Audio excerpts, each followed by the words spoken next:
eu sou a modelo Beatriz Lima e estou na TV Relacionamento.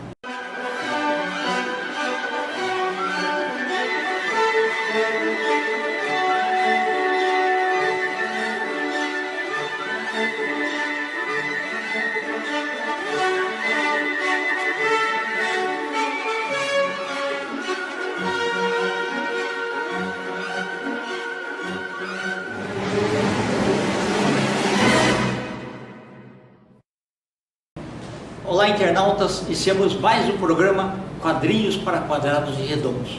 E temos aqui a honra de conversar com um grande profissional e que tem um hobby de colecionador de quadrinhos. Kennedy, muito bom revê-lo, meu amigo. Né? Vai ser boa essa entrevista, porque o nosso amigo Ronaldo Pettinati é um fã de quadrinhos. Também é ótimo. Kennedy, conta um pouquinho para os nossos internautas como você começou a sua predileção pelos quadrinhos. Teu pai comprava, você mesmo emprestava dos amigos, como que começou? Isso começou na escola com amigos que também gostavam, a gente trocou, isso é verdade. Mas a minha entrada nos quadrinhos mesmo foi quando eu fiz o cursinho pré-universitário, porque lá eu conheci um colega que era um grande apreciador de quadrinhos e ele praticamente me chamou a atenção para essa arte, que é a arte, né? E a partir daí eu larguei mais, porque os quadrinhos, você sabe, também é uma porta de entrada para a literatura, né? Exatamente. Eu adquiri o hábito da leitura muito tempo com os quadrinhos, porque leio as histórias e depois você vê, tem histórias que depois viraram romances, né? Sim. Por exemplo, eu cito o caso do Fantasma, o caso vários heróis de quadrinhos que hoje já romantizaram também. Né? Exatamente. E também teve edições maravilhosas, que eram aqueles romances quadrinizados lá. O Príncipe Valente, um deles. Isso, exatamente. Então foi isso. A paixão eu diria que a paixão mesmo verdadeira começou em 67, estava no cursinho pré-universitário, e daí para frente foi evoluindo. Nós tivemos umas décadas muito férteis no Brasil, 80, 90, não sei como é que está hoje. Talvez hoje. Kennedy, e eu não sei, eu via no interior e o pessoal costumava, domingo antes da matinê, levar os gibis para trocar bem na porta do cinema lá. Entrando no cinema tinha troca de quadrinhos, né? Você chegou a ver isso aqui em São Paulo? Olha, sim, me lembro que no Cine Paroquial lá no Ipiranga, não sei se você conheceu. Não cheguei a conhecer, nem o nome não sabia. O Cine Paroquial era dos padres. Era dos padres mesmo? Por isso que tem esse nome, Cine Paroquial. Então só passava filme censurado, é isso? De fato, filmes cabeludos eu nunca vi lá, não. Passava muito faroeste, muito romance, essas coisas. Sim. Mas eu me lembro que na entrada tinha assim uma pessoa que punha na calçada os seus gibis, né? E eu sempre admirei, mas nunca fiz só, porque também sou assim, uma pessoa meio conservadora. Eu gosto de guardar aquilo que eu compro, sabe? Não gosto muito de trocar ou de vender, né? Que legal.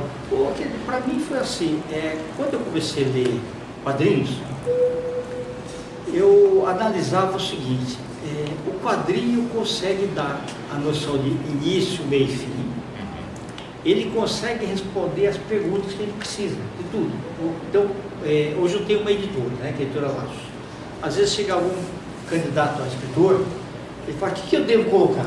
Eu falo, tem que responder essas perguntas. O que, quem, quando, onde e por quê.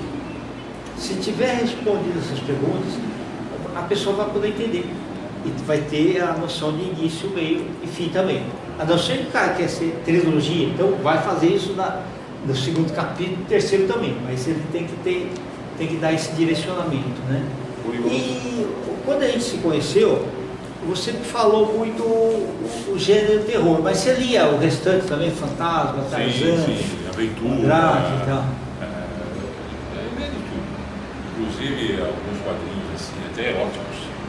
Ok, tem bastante. Isso, mentira. Os italianos mandaram muita coisa.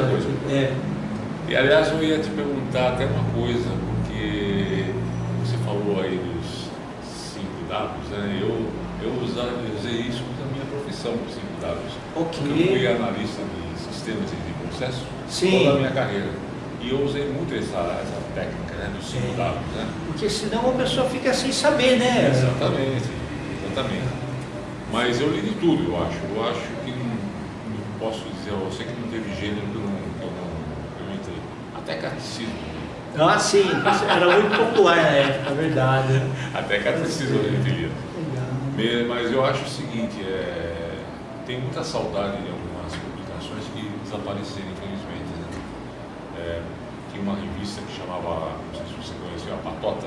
Sim, A Patota, o bacana da Patota é que ela reunia vários era todos os quadrinhos brasileiros. Exatamente. Estrangeiros também, Sim. né? Foi lá que eu conheci, na Patota que eu conheci a Mafalda. Ok, Mafalda, sim. super crítica, né? Certo. E... É do Quino. Do Quino. Né? Isso, argentino. Isso. E a Patota é uma delas. O Pasquim também gostava de ler Pasquim. Sim. O Pasquim, ele veio do regime militar e como era tudo censurado, eu lembro que eu fui consultor de telecomunicações do Jornal do Estado de São Paulo. Então, de vez em quando eu via alguém bravo lá. Eu disse, olha, tinha um censor dentro lá do jornal. Sim. E falava assim, isso aqui não pode. Aí tinha que retirar aquilo e colocar uma poesia do Camões, por exemplo, para tapar o buraco. É verdade. O Jornal da Tarde fez muito isso, né? Tinha receita, né? Receita de bolo. Eu lembro dessa época. Nossa, eu achava ridículo isso. Né? E aí o Pasquim surgiu o seguinte, nós vamos colocar o Pasquim. Só que ele era sutil, né? Ele tinha aquelas coisas que está fora assim, não aceitava determinadas coisas, só que ele não empedrava, ele colocava de uma forma sutil e inteligente. Era muito inteligente, exatamente. Aí você tinha lá o Jaguar, que eu cheguei a conhecer pessoalmente, tinha o Ziraldo, né, e vários outros, Ziraldo trabalhou também muito com quadrinhos, né? Sim, fui fã Saci da turma Pererê, Saci Pererê. Perfeito. Então, realmente, eu gostava muito. São publicações que subiram. Mais recentemente, eu curti muito uma publicação muito irreverente que, de certa maneira, seguiu o Pasquim, né? Não sei se você lembra dela, chamava-se... Tinha a revista Carta, né? Tinha. Essa era a Bundas. Tinha. Inclusive, ela o dia que apareceu na banca, Nossa. Eu tive que ler umas 3 vezes para ver se estava lendo correto. Verdade. Eu tenho a coleção completa da Bundas, viu? Quantos números mais ou menos saíram? Acho que uns 20 e poucos. Então não foi. Era mensal ou bimestral? Mensal. Então só durou 2 anos só. Durou pouco tempo. Entendi. E faz falta porque eu particularmente gosto do humor, né? Humor criativo, né? Humor criativo. E era muito criativo. Então as situações terríveis que o nosso país ainda hoje passa, né? Eram sempre mostradas de uma maneira irreverente. Crítica e com bom humor. Isso, exatamente. Não, inclusive nessa época também o Juca Chaves, que era o humorista lá, ele tinha aquele humor sarcástico. Eu lembro que quando o presidente Médici, né, o general era presidente, ele inventou assim, como se mede o burro? Mede-se da cabeça aos pés. Quer dizer, ele dava a entender. E do Geisel, ele falou assim, vocês sabiam que o nosso presidente, que o pai do nosso presidente era pastor lá na Alemanha? Que o Geisel é alemão. Então a gente pode deduzir que o nosso presidente é filho de pastor alemão. Esse é o humor criativo, o humor que muitos quadrinhos apresentam também, sabe? Sim. Se você pegar, por exemplo, a produção nacional, agora não estou me lembrando, mas eu me lembro da produção americana, o Underground. Isso, o Mad também, né? Nossa, que tinha coisas de lá e coisas daqui também. Eu curtia muito essa Mad. A Mad também é outra publicação que eu disse mais e eu gostava muito, porque tinha tudo que eu mais apreciava, o humor, inteligência, crítica, todas essas coisas que eu sempre gostei. Mas a gente acabou se encontrando mais falando do gênero terror. Queria que você falasse um pouquinho. E o seu desenhista predileto? Opa, você sabe que o meu desenhista predileto é o senhor Nicola Rosso. Nico Rosso. Nico Né? Rosso. Eu conheci esse senhor na década de 70 através do meu sogro. Meu sogro era também artista gráfico. E os dois se conheceram na década de 50 e trabalharam em edições e melhoramentos. Ele como o seu Rosso como ilustrador e meu sogro como impressor offset. Olha, e curiosamente, E aí hoje eu eles- moro 100 metros da onde é a Melhoramento. Tá vendo? É lá. Devia ter mudado naquela época. Então, os dois se conheceram, os dois imigrantes italianos, eu sou também italiano, da Toscana, sou Rosso do Piemonte, né? Piemontese. Os dois imigrantes italianos, então, e praticamente colegas na profissão, eles desenvolveram uma amizade. E eu casei com a filha do Mário Meni, e através do Mário Meni, frequentei a casa, nessa época de 70, 70, Bacana. frequentei a casa do seu Nico Rosso. Você chegou a ver os originais também? Poxa vida, eu conheci o estúdio dele antes do desastre. Você sabe que, infelizmente, houve um desastre. Pegou fogo? Não, foi uma inundação. Ele tinha saído da Vila Mariana com uma casa no Planalto Paulista, uma casa ampla e tal, e no fundo tinha uma edícula onde ele fez o estúdio dele, reuniram todas as obras dele lá. Você sabe que aconteceu uma chuva e deu uma infiltração no terreno do fundo, que era de uma companhia de energia elétrica, e essa infiltração derrubou a parede e acabou com o estúdio do homem. Nossa. Ele perdeu quase toda a obra dele. E ele Deve ficou ter dado tão... um desânimo, né? Nossa, ele ficou... É o Titanic aquilo. Ele ficou doente. A partir daí, Sim. ele teve o desgosto dele foi tão grande que ele teve um AVC. E do AVC para frente ele só teve problemas de saúde. É. Então, de 76 até a hora da morte dele, em 81, ele não produziu mais nada. Ele ficou muito assim, abalado, né?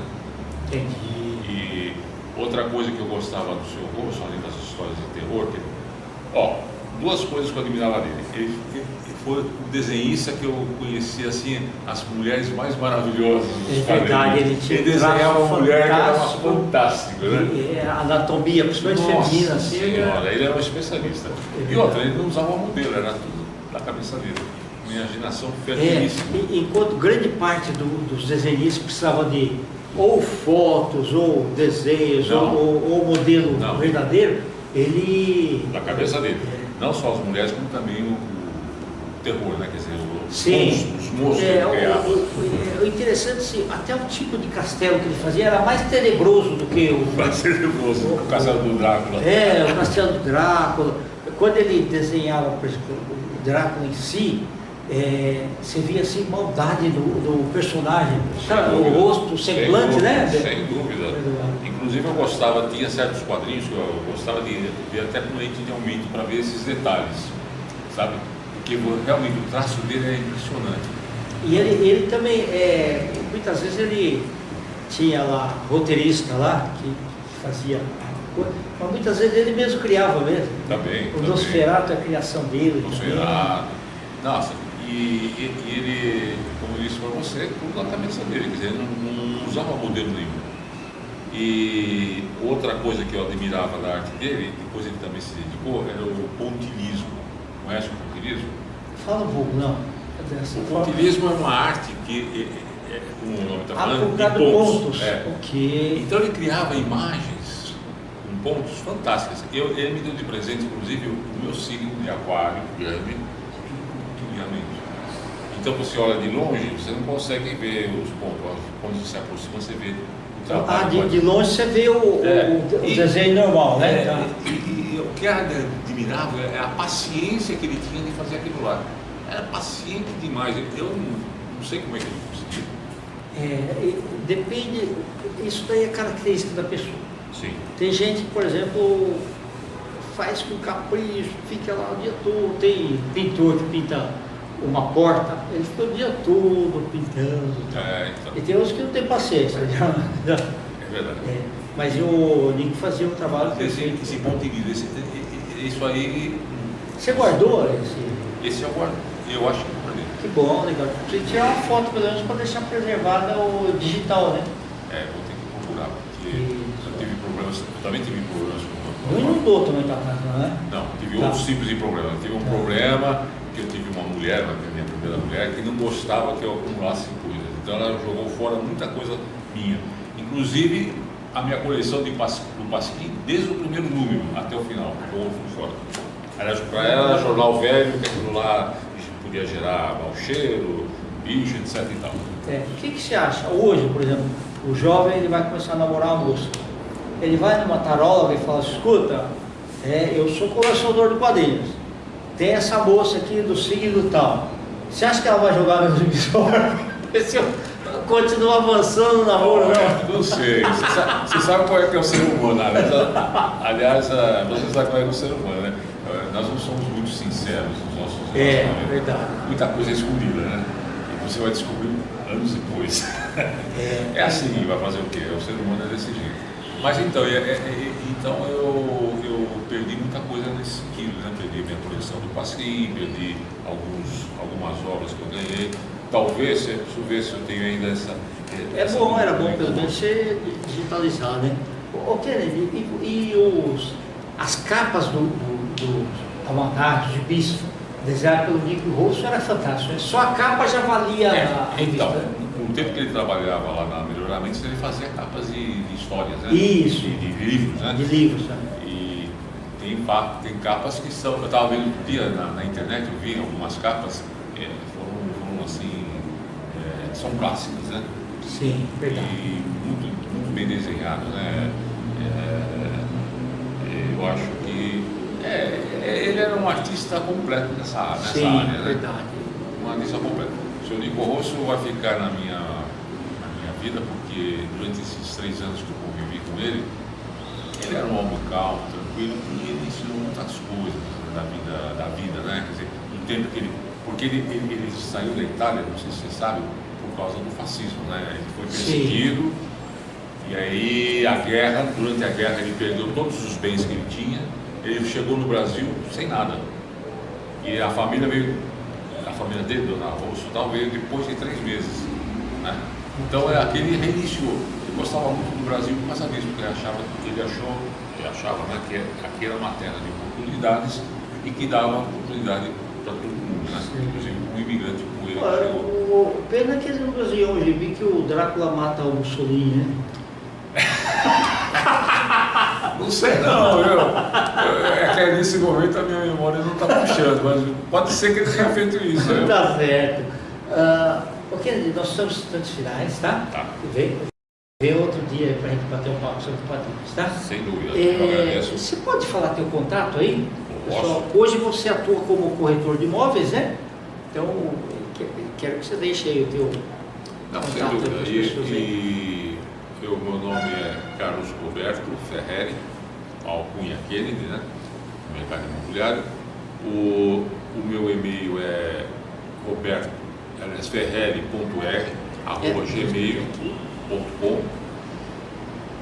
O telefone, o WhatsApp é 11 99 211 7183 e também no LinkedIn vocês vão me achar com Carlos Roberto Ferreri. Né? Eu também sou descendente de italiano e gosto muito das coisas da Itália, a pátria das artes praticamente, né? Não só do grande quadrinista Nico Rosso, mas artistas fantásticos na arte, pintura, na escultura, na música, na literatura. Então eu sou, nas minhas horas vagas, eu sou um estudioso da cultura italiana. Parabéns. Obrigado. Meu amigo, muito bom revê-lo, viu? Opa, eu que agradeço. Então, internautas, os agradecimentos então ao Kennedy por falarmos aí sobre um assunto maravilhoso que faz muito bem, que são os quadrinhos. Nós finalizamos mais um Quadrinhos para Quadrados Redondos. Um grande abraço e até a próxima.